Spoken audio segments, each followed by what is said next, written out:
Assalamualaikum warahmatullahi wabarakatuh.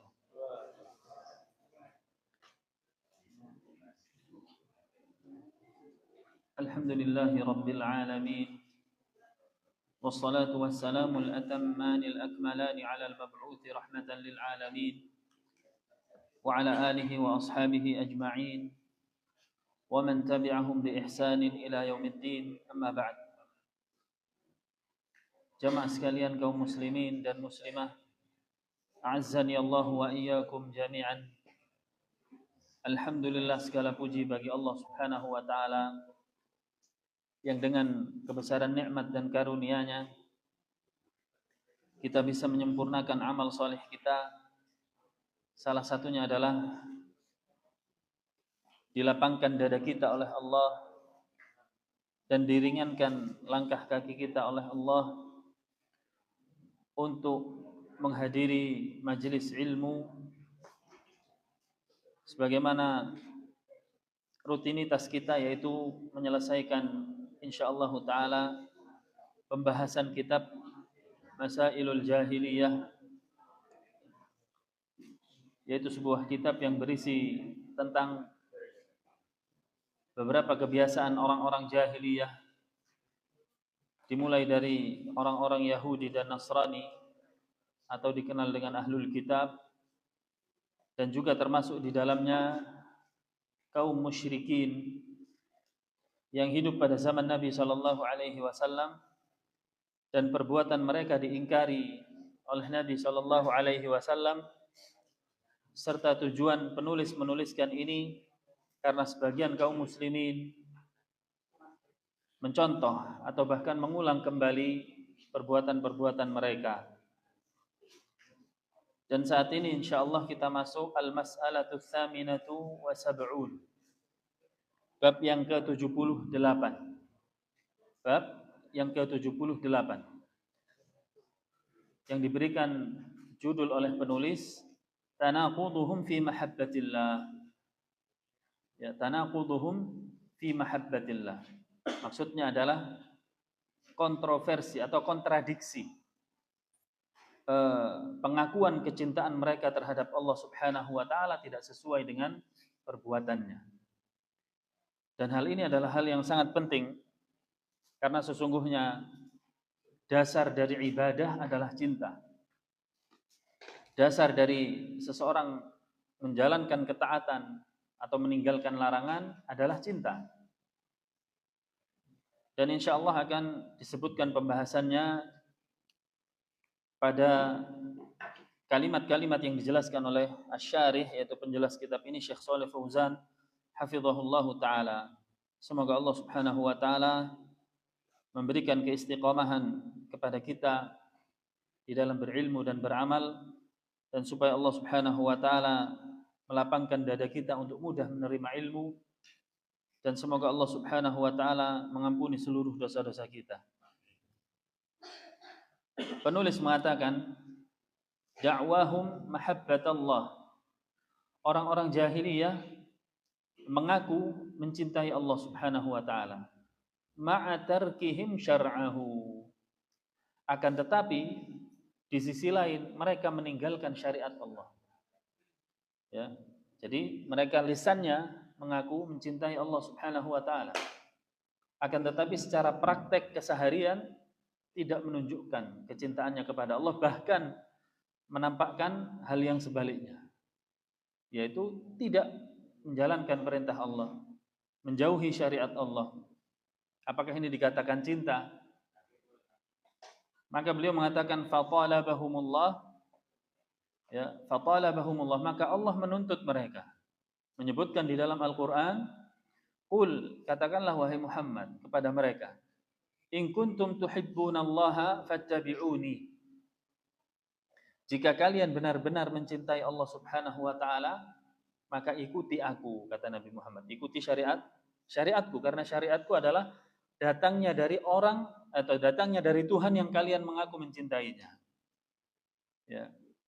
Karena berarti di sini dari firman Allah Subhanahu wa taala di sini, lisan yang mengaku cinta itu butuh kepada bukti. Tidak ada cinta itu hanya hanya hiasan di bibir saja, tidak ya ikhwan. Orang yang mengaku mencintai maka butuh bukti. Jika tidak maka cintanya palsu. Cinta yang sejati adalah cinta yang dibuktikan dengan praktek kesehari-harian. Bagaimana ketika dia mendengar sesuatu dari yang dia cintai, sikapnya bagaimana? Cuekkah atau berusaha mengamalkankah atau yang lainnya? Maka ini yang dimaksud di dalam bab ini. Maka Syekh Shalih Fauzan menjelaskan di dalam penjelasannya, min dhalalil yahud wa man syabahahum da'wahum mahabbatallahi ma'a annahum yukhalifuna amrahu subhanahu wa ta'ala. Pengakuan dari orang-orang Yahudi, ya, wa man syabahahum, dan yang semisal dengan mereka. Lafaz yang semisal dengan mereka ini berarti walaupun agamanya selain Yahudi, tetapi sikapnya sama seperti Yahudi, maka termasuk dalam pembahasan ini. Walaupun dia beragama Islam. Walaupun dia beragama Islam, maka masuk dalam pembahasan ini. Beliau mengatakan da'wahum mahabbatallah. Orang-orang Yahudi terdahulu mengaku mencintai Allah Subhanahu wa taala. Ya, mereka mengatakan nahnu nuhibbullah. Ya, bahkan di dalam ayat nahnu ahibba Allah. Kita ini orang kecintaannya Allah. Dan kami ini mencintai Allah. Mana buktinya? Beliau mengatakan di sini, ma'a annahum yukhalifuna amrah subhanahu wa ta'ala. Tetapi di sisi lain, sikap mereka menunjukkan tidak cinta. Buktinya apa? Mereka menyelisihi, justru menyelisihi perintah dan larangan Allah Subhanahu wa taala. Yang jelas mereka selisih apa? Tidak mau beriman kepada Nabi Muhammad. Nabi yang terakhir, yang mana mereka tahu bahwasanya Allah Subhanahu wa taala menurunkan dalam Taurat. Mereka baca sendiri, Nabi terakhir adalah Nabi Muhammad, datang dari orang Arab, suku Quraisy. Mereka tahu seperti mengetahui anak mereka sendiri. Tetapi mereka mengabaikannya. Apakah ini bukti cinta? Wa alamatu mahabbatallah, kata Syekh Shalih Fauzan, dan tanda, batasan, patokan kecintaan kepada Allah adalah ittiba'u amrihi, yaitu mengikuti perintahnya. Kama qala syair, sebagaimana penyair mengatakan, innal muhibba liman yuhabbu muti'u. Sesungguhnya orang yang mencintai itu buktinya adalah mentaati orang yang dia cintai. Ya, mentaati orang yang dia cintai. Kalau dia memang benar-benar cinta dari dalam hatinya, diucapkan dengan lisannya, maka konsekuensinya harus diamalkan dengan perbuatannya. Karena sekali lagi klaim cinta atau pengakuan cinta ini butuh bukti, bukan hanya sekedar hiasan di bibir. Bukan hanya sekedar hiasan di bibir. Dan ini bisa kita buktikan. Contohnya anak dengan orang tua. Kita nggak bahas agama barangkali. Anak dan orang tua. Ketika sang anak mengatakan, saya mencintaimu wahai ayahku, wahai ibuku. Tapi mohon maaf. Karena saya mencintai Anda berdua, saya harus menyelisihi perintah Anda. Apakah begini? Ya. Atau barangkali seorang suami dan istri. Istrinya mengatakan kepada suaminya, wahai suamiku, aku mencintaimu. Sebagai bukti cintaku padamu, aku akan berdurhaka kepadamu. Apakah seperti ini? Ini namanya cinta yang palsu dan tidak tepat. Wa hadza kama fi qoulihi ta'ala, sebagaimana terdapat di dalam firman Allah Subhanahu wa taala, qul in kuntum tuhibbunallaha fattabi'uni yuhibbukumullah. Katakanlah wahai Muhammad kepada mereka yang mengaku mencintai Allah Subhanahu wa taala. Memang ayat ini tujuannya awal untuk orang Yahudi. Tetapi ini juga berlaku kepada orang yang meniru klaim mereka.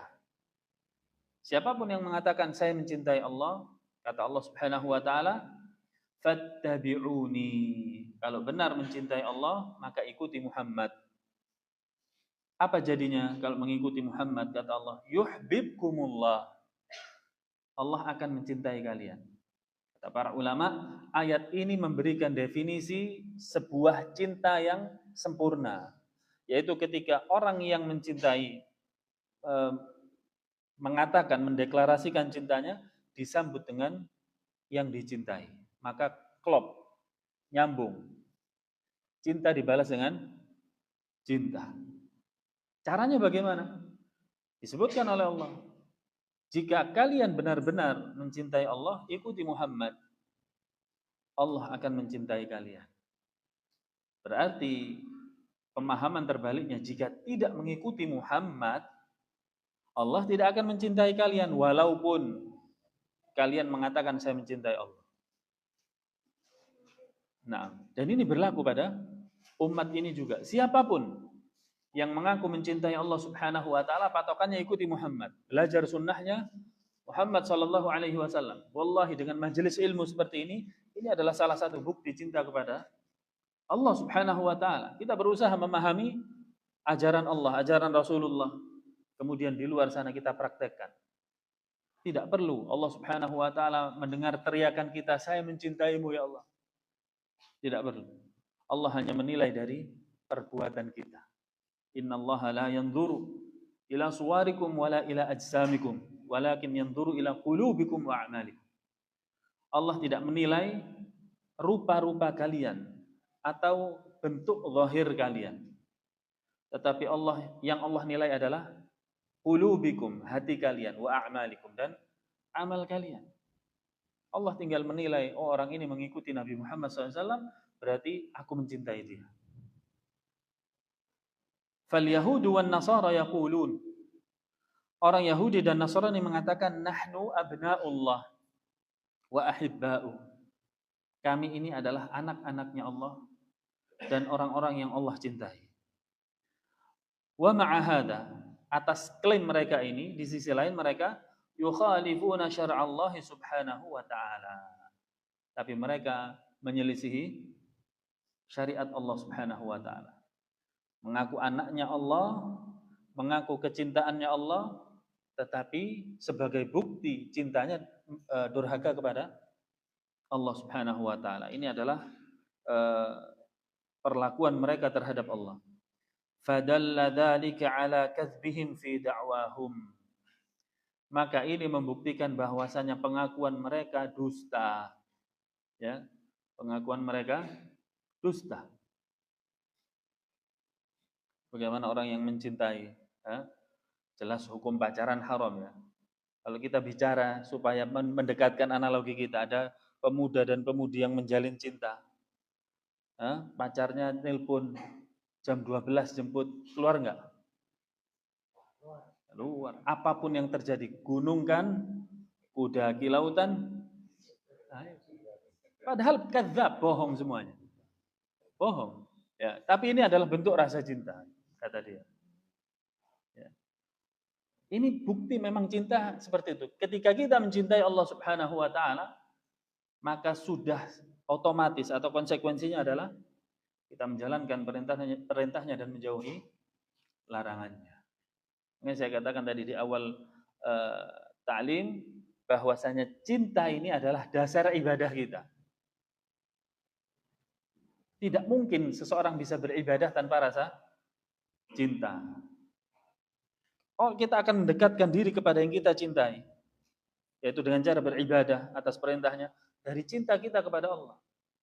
Ya, orang kalau sudah tidak cinta kepada Allah Subhanahu wa taala, mustahil dia bisa sholat 5 waktu.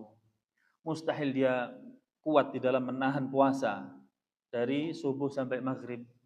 Ngapain ente lapar-lapar? Mohon maaf, saya sedang mentaati yang saya cintai. Kan begitu.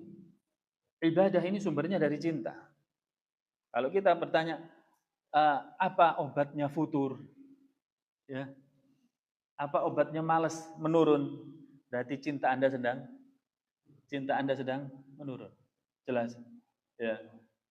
Ketika kita mencintai istri kita, kalau orang biasanya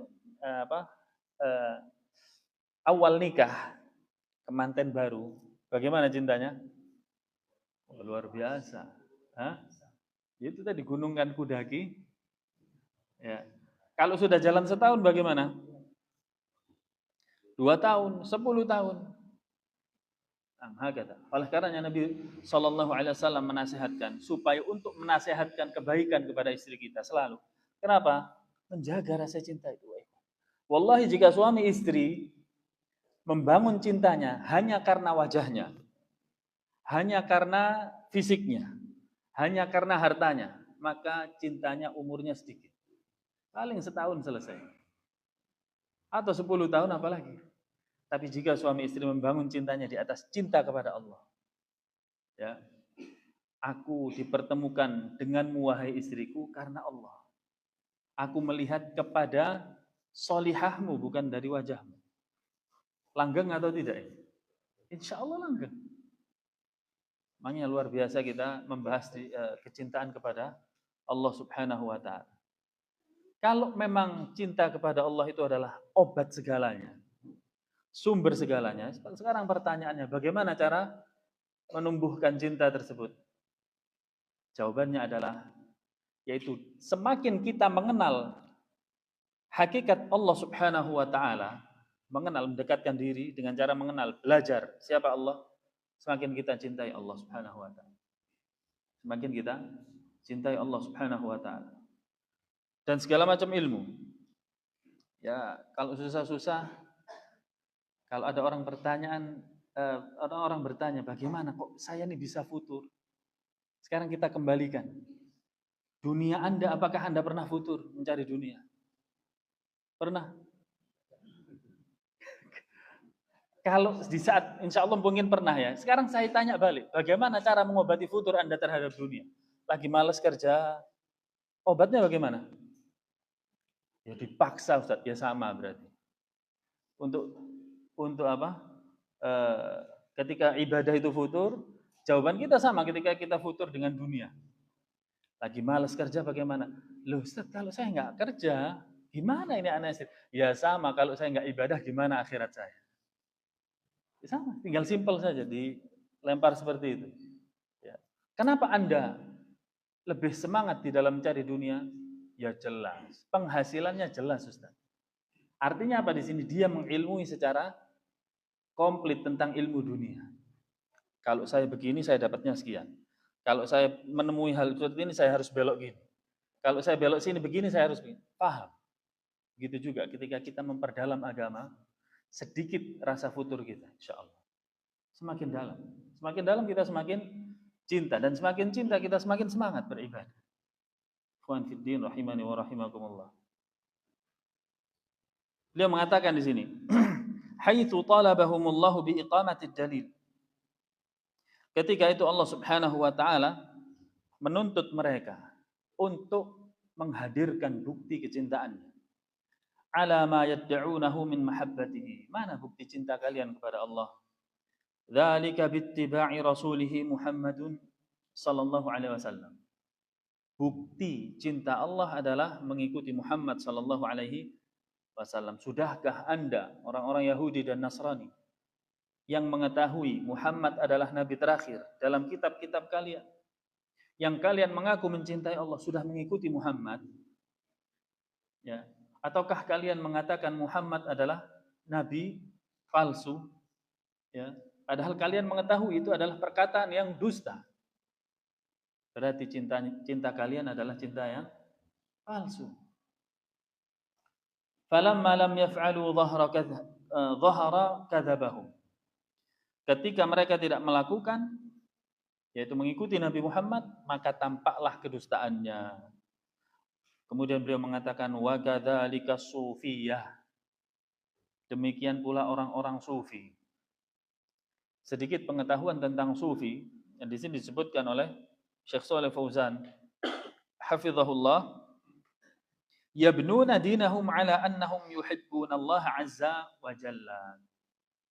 Orang-orang sufi itu membangun agamanya, ya, menegakkan ibadah kepada Allah, klaimnya bukan mengikuti Rasul. Makanya mereka berthariqah, tidak jelas mengikuti siapa. Ya, klaim mereka, saya ini beribadah hanya karena cinta kepada Allah. Antum lihat di buku-buku sufi, 1001 Mimpi dan lain sebagainya, semuanya mengedepankan cinta kepada Allah. Saking cintanya sampai tidak mengerjakan syariatnya Muhammad. Apakah begini? Bahkan tokoh-tokoh mereka diberikan gelar radhiyallahu anhum. Allah ridha kepada mereka. Kayak sahabat. Radhiyallahu anhum. Yang lebih levelnya lebih tinggi lagi disebutkan radhiyallahu anhum la jum'atan wala jamaah. Radhiyallahu anhum, Allah meridhai mereka dan mereka tidak sholat Jumat dan tidak sholat berjamaah. Makanya kalau yang sudah levelnya tinggi ditanya sholat di mana? Di Mekah. Padahal Mekahnya belum adzan. Mekahnya belum adzan. Ya. Ini akibat mereka beribadah atas dasar cinta saja. Dan cintanya tidak dibuktikan dengan benar.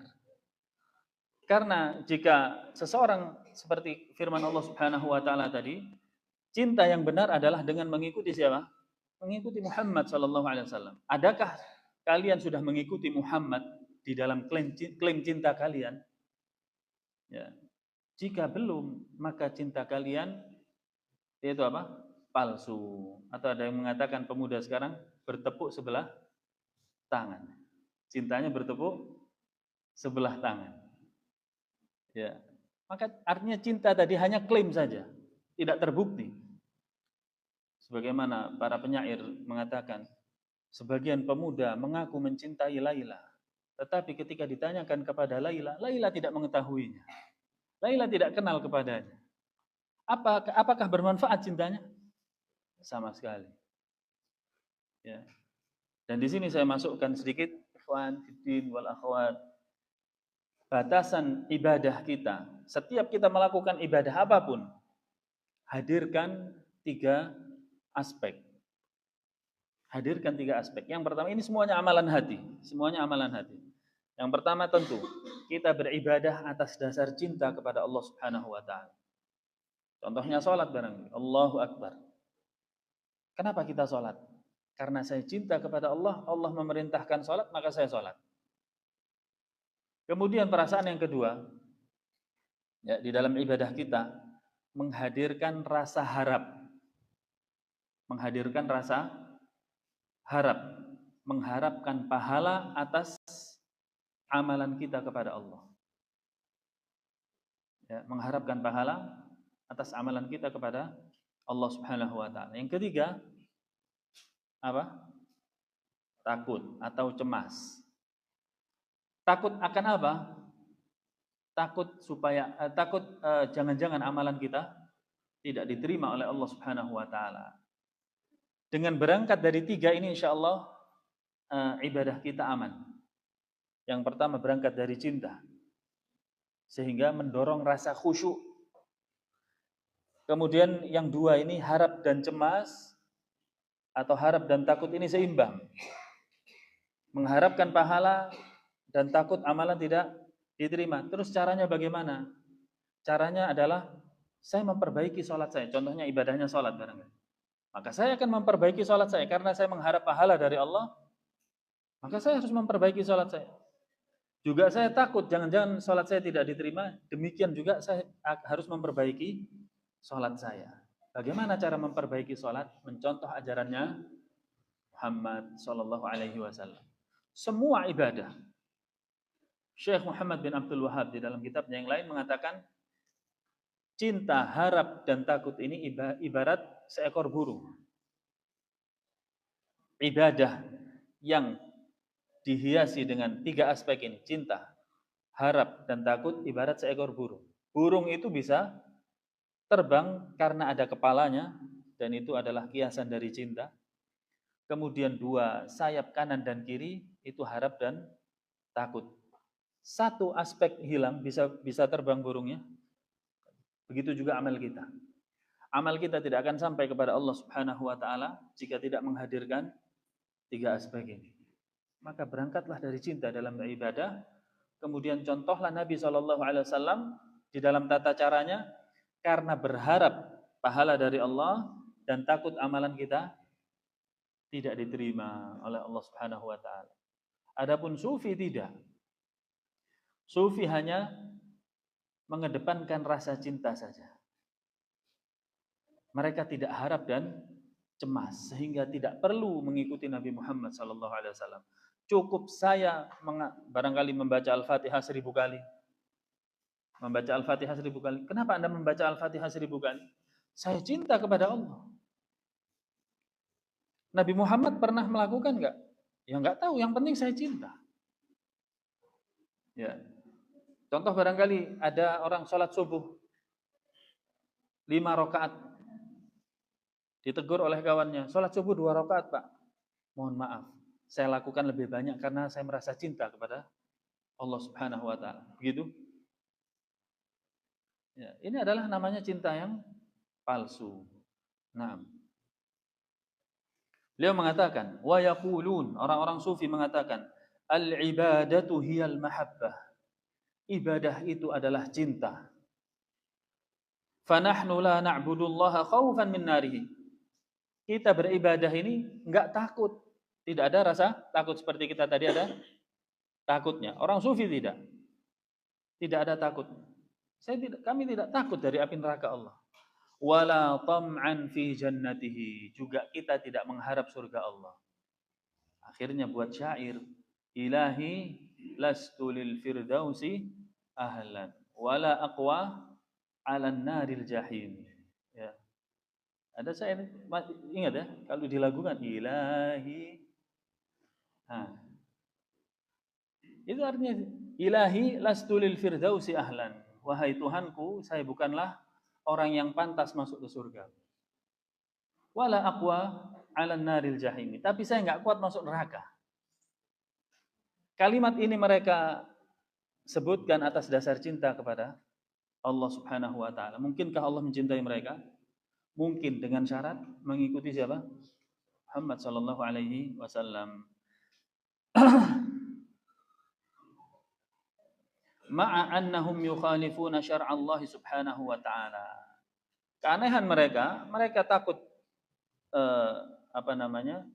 dari neraka, tidak kuat dari neraka jahanam. Kemudian mau masuk surga juga ragu-ragu, bukan sepantasnya penghuni surga. Ini karena mereka mencintai Allah klaimnya, tapi di sisi lain menyelisihi syariat Allah Subhanahu wa Ta'ala. Ada amalan-amalan yang tidak pernah dicontohkan oleh Rasulullah. Fala yattabi'una ar-rasul, mereka tidak mengikuti Rasul. Wa innama yattabi'una masyaikhahum. Yang mereka ikuti adalah syekh-syekh mereka. Yang dimaksud syekh adalah mursyid atau siapa? Imam. Setiap thariqah ada imamnya. Inilah yang mereka ikuti. Wa ashabut turuqil lati yubayi'unahum. Ya. Dan orang-orang yang mengikuti thariqah tersebut membaiat mursyid-mursyid mereka, membaiat. Dan ini salah satu ajaran sesat di dalam Islam. Antum bisa bisa ingat-ingat, bisa ditengarai dengan adanya baiat. Adanya baiat. Ya. Mungkin di awal-awal tidak menampakkan kesesatannya. Ketika mereka melihat seseorang sudah loyal kepada mereka, maka mereka ajak ke tempat yang nanti mereka akan baiat. Ya, semuanya. Ada Jama'atut Tabligh, ada Ikhwanul Muslimin, dulu ada Hizbut Tahrir, semuanya ada baiat. Dan jamaah-jamaah yang menyimpang yang lainnya, semuanya ada baiatnya. Ya. Naam, salawat ghafilin ya. Tanbihul ghafilin atau salat ghafilin ya. Inilah mereka. Bahkan mereka hulu terhadap mursyidnya, terhadap tokoh-tokohnya, imam thariqahnya. Di antara perbuatan hulu mereka adalah meyakini bahwasannya mursyid mereka mengetahui kapan ajalnya tiba. Ya, mengetahui kapan ajalnya tiba, atau meyakini bahwasanya ada kemampuan mursyid untuk meletakkan janin dalam rahim istrinya. Ini sudah syirik besar. Mengakui adanya pencipta selain Allah, mengakui ada orang yang mengetahui hal gaib selain Allah Subhanahu wa Ta'ala. Di antara kisah mereka, ya, kebanyakan Jama'atut Tabligh itu akidahnya akidah sufi. Ada Naqsyabandiyah, ada Diubandiyah dari Diuban, India. Ya. Mereka cerita bahwasanya pada suatu hari ada seorang imam thariqah memanggil muridnya, mengatakan bahwasanya nanti pada hari Jumat depan saya mau meninggal dunia. Ini titip sejumlah uang untuk membeli kafan saya. Ya, maka nanti kalau ada kembaliannya sisakan untuk kaum fakir miskin. Jadi dia tahu Jumat depan sudah meninggal dunia. Kemudian ketika waktu hampir sholat Jumat, ya tentu orang seperti ini nggak Jumatan di masjid, Jumatannya di Mekah. Ya. Artinya tidak keluar rumah dia. Si murid tadi selesai sholat Jumat, kemudian mendekat ke rumah syekhnya, mengingat ini adalah waktu meninggalnya siapa? Syekhnya. Maka dia pun pergi ke rumahnya, ternyata ada suara yang ramai di rumahnya. Dia dengar dari luar, kata yang bercerita ini, bahwasanya ada suara yang mengatakan bahwasanya ini sudah tiba waktunya. Kemudian saya mendengar syekh saya mengatakan, ya malakul maut, wahai malaikat maut, ya, kamu punya perintah, saya pun punya perintah. Perintahmu mencabut nyawa saya, dan perintah saya adalah beribadah kepada Allah. Biarkan saya sholat dulu 2 rakaat, ya, maka nanti silahkan engkau jalankan perintahmu. Mungkin malaikatnya nunggu dia di kursi dia sholat 2 rakaat. Sami'na wa ata'na. Yang mendengar manggut-manggut aja. Ya, padahal ini hanyalah cerita. Dan orang yang tahu akidah yang benar jelas mengatakan cerita ini dusta. Wa ma ya'lamul ghaiba illallah. Tidak ada yang mengetahui al-ghaib kecuali Allah Subhanahu wa taala. Ya. Bayangkan, syekhnya bisa menunda kematiannya. Malaikat maut menunggu di sisinya. Sudah selesai sholat, sudah, ayo bismillah, berangkat. Ini adalah pembodohan terhadap umat. Nah, dan masih banyak cerita-cerita yang semisal.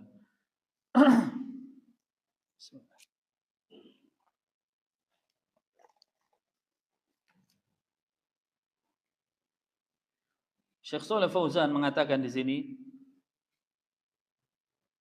hatta innahum yaqulun, sampai-sampai mereka juga mengatakan, innal murida ma'a syaikhihi kal mayyiti baina yaday ghasilihi. Sesungguhnya seorang pengikut murid terhadap syekhnya itu adalah seperti orang mati yang berada di hadapan pemandinya. Jadi mau disiram, mau dimiringkan kanan, miringkan kiri, dia mau mayit. Ya, kata mereka, sesungguhnya orang yang mengikuti gurunya, mengikuti imam thariqahnya harus begitu. Jadi gurunya mengatakan kamu saat ini masuk sumur, dia harus masuk sumur. Kamu saat ini harus gantung diri, kamu harus gantung diri. Ya, dan lain sebagainya. Mereka mengatakan harus seperti orang yang mati di hadapan pemandinya. Maka nggak bisa apa-apa. Apakah tidak mendekatkan diri kepada syirik seperti ini? Ini sama saja mengatakan perintah selain Allah lebih saya taati daripada perintah Allah. Ya, menganggap adanya perintah yang lebih mutlak untuk ditaati. Itu perintah imamnya, perintah syekh. Ma lahu ikhtiyarun wala lahu ghaira makhtarahu syaikhu. Tidak ada pilihan bagi mereka jika syekhnya atau gurunya sudah memberikan pilihan. Ya. Padahal kaum mukminin bagaimana? Pilihan siapa yang diutamakan? Pilihan Allah dan Rasulnya. Mereka mengatakan asyhadu an la ilaha illallah wa asyhadu anna Muhammadar Rasulullah. Orang sufi sama saja mengatakan wa asyhadu anna syekh Rasulullah. Sama saja walaupun tidak mengatakan. Tetapi secara perlakuan mengatakan seperti ini. Ya. Fa aina ittiba'ur rasul? Lalu di mana mengikuti Rasul sallallahu alaihi wasallam? Padahal Allah mengatakan tadi, in kuntum tuhibbunallaha fattabi'uni yuhibbukumullah. Jika kalian mengaku mencintai Allah, ikuti Muhammad, Allah akan mencintai kalian. Fahum kadhibuna fi hadhihi ad-da'wa. Ini bukti bahasanya cinta mereka palsu. Walihada tahadda Allah jalla wa ala haula'il mudda'in bimahabbatihi. Oleh karena itu Allah Subhanahu wa taala menantang orang-orang yang mengklaim mencintainya dengan ayat tersebut. Ya, jika kalian mencintai Allah, ikuti Muhammad. Coba, bisa nggak ikuti Muhammad? Orang yang cintanya benar, mudah dia mengikuti Muhammad. Tapi orang yang cintanya palsu, berat mengikuti Nabi Muhammad sallallahu alaihi wasallam. Fa'alamatu mahabbatillah ittiba'u rasulih sallallahu alaihi wasallam. Ya, maka dalam ayat ini dijelaskan secara paten pokok inti permasalahan dari mencintai Allah adalah mengikuti Rasulullah Muhammad sallallahu alaihi wasallam. Faman wajadat fihi hadhihi as-sifah fa innahu shadiqun fi da'wahi al-mahabbah. Fi da'wah al-mahabbah. Barang siapa yang memiliki sifat ini, yaitu mengikuti Rasulullah, maka klaim cinta kepada Allahnya jujur. Ya, klaim cinta kepada Allahnya jujur. Wa man faqada hadhihi as-sifah, akan tetapi adapun orang yang tidak memiliki sifat ini, yaitu tidak mengikuti Nabi sallallahu alaihi wasallam, fa innahu kadzibun fi da'wahu. Maka klaim cinta kepada Allahnya apa? Dusta. Ya. Bisa enggak pembahasan ini masuk kepada kita? Jawabannya bisa. Kepada siapapun. Kita yang mengaku mencintai Allah dituntut untuk mengikuti Muhammad. Kalau sudah datang dalil kepada kita di hadapan kita, qala Allah, ya Allah berfirman, qala Rasulullah, Rasul mengatakan demikian. Kemudian kita mengatakan oh enggak. Mohon maaf, saya lebih memilih pendapat saya. Masuk dalam pembahasan ini. Oh enggak, mohon maaf, saya lebih memilih syekh saya. Saya lebih memilih ustadz saya dan lain sebagainya. Maka ini masuk di dalam pembahasan ini. Ya, tidak ada kebaikan sedikit pun kepada kita melainkan mengikuti Allah dan Rasulnya. Sampai kapan? Sampai kita meninggal dunia.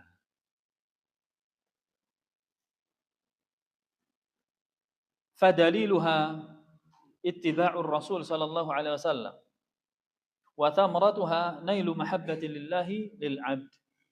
Maka ketika kita mengikuti Rasul sallallahu alaihi wasallam, Allah berjanji langsung otomatis akan mencintai kita.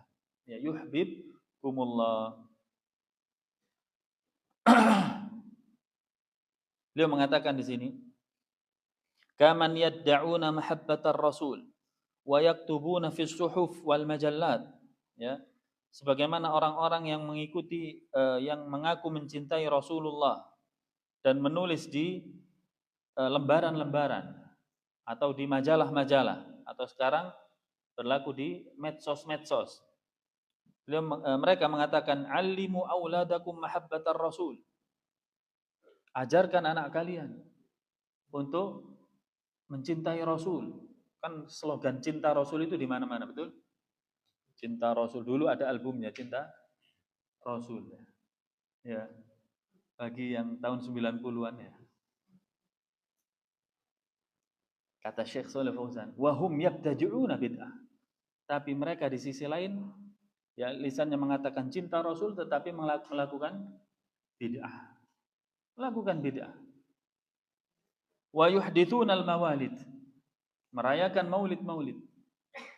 Imma maulid Nabi Muhammad sallallahu alaihi wasallam. Kalau tidak maulid dirinya sendiri, alias ulang tahun. Ya. Oh, anti saya Ustaz sama maulid. Ternyata mengadakan apa? Ulang tahun. Itu sama maulid namanya, bahasa Arab. Cuma di bahasa Indonesia kan ulang tahun. Ya. Wan Nabi sallallahu alaihi wasallam naha 'anil bid'ah. Tapi Nabi sallallahu alaihi wasallam melarang dari perbuatan bid'ah, perbuatan yang baru. Ya, fahum yad'una mahabbatahu.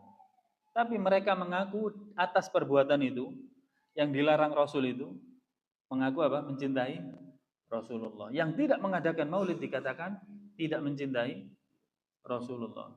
Mana di antara dua ini yang benar? Ya. Wa yukhalifunahu fi ihdatsil bid'ah. Dan masih banyak bid'ah-bid'ah yang lainnya yang mereka kerjakan, wal khurafat, dan keyakinan-keyakinan yang tidak berdasar. Selesai permasalahan yang ke-78. Isya jam berapa? 46, sedikit lagi atau kita sudahi di sini, sisanya tanya jawab. Tafadhol. Ya, silakan. Waalaikumsalam warahmatullahi wabarakatuh. Menyikapi ulang tahun itu kan kita itu kan biasa di kampung-kampung itu disuruh mengikuti seperti makan kumpul-kumpul sampai intinya itu memperingati hari itu bagaimana Taib. Secara asal seluruh perayaan Id atau ulang tahun dan Id maksudnya menentukan satu hari dan diulang-ulang perayaannya, dan itu Id. Termasuk acara kemerdekaan, iya, pada asalnya adalah dilarang. Tapi khusus acara kemerdekaan negara, ya, wallahu alam, mungkin di sini ada khilaf di antara para ulama. Yang jelas bagi saya, untuk acara kemerdekaan negara ini dibangun di atas maslahat. Dan syariat mengizinkan sesuatu yang bernilai maslahatnya besar. Semua kita tiadakan. Karena nggak ada hubungannya dengan hajat hidup orang banyak. Maulid Nabi ada hajat hidup orang banyak? Nggak ada. Maksudnya kalau tidak dilaksanakan berpengaruh kepada kedaulatan negara, Maulid Nabi? Enggak kan? Enggak. Ulang tahun kita pribadi? Enggak. Tapi ulang tahun negara bisa jadi dari negara-negara lain menyoroti, yang mana mereka masing-masing sudah memperingati kemerdekaan negaranya sebagai bentuk kedaulatan. Kedaulatan ini kalau tidak diakui, kasihan masyarakatnya. Keamanannya bisa terganggu, stabilitas keamanannya terganggu. Maka atas dasar itu, wallahu taala alam, maka khusus acara kemerdekaan karena mencakup hajat hidup orang banyak dan menjaga kedaulatan negara, maka boleh. Wallahu a'lam. Kalau yang lain tidak ada udzur seperti ini. Acara-acara yang lain tidak ada udzur seperti Isra Mi'raj, Maulid Nabi, ulang tahun kita pribadi, ulang tahun organisasi. Enggak ada hubungannya dengan kedaulatan negara. Wallahu a'lam. Nah, itu. Adapun diperingati, ya, sekarang peringatannya dengan mengibarkan bendera menunjukkan masih berdaulat negara ini. Ya, kalau diperingati dengan acara-acara yang tambahan itu tadi, ya, ada doa kepada bumi kadang-kadang, ya ini yang bermasalah. Tidak perlu kita mengikutinya. Barangkali cukup diminta untuk mengibarkan bendera, titik itu saja. Nah.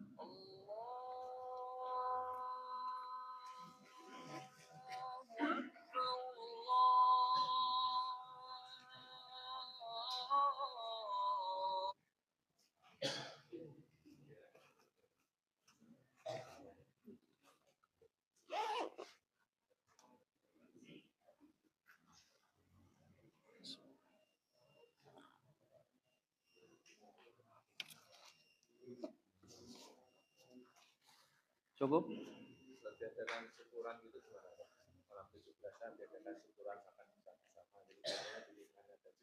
Begini, hukum asal tadi memperingati kemerdekaan sudah saya katakan apa? Hukum asalnya dilarang. Nah, karena ada maslahat yang mendesak tadi, maka boleh kita lakukan dengan tidak memperbanyak kegiatan. Cukup barangkali mengibarkan bendera, selesai. Kalau ada tasyakuran, ada yang lain-lain, seolah-olah hukum asal tadi nggak ada. Jadi nggak perlu, seolah-olah hukum asal tidak ada. Jadi ini diadakan hanya sekedar porsi maslahat saja. Nah, wallahu a'lam.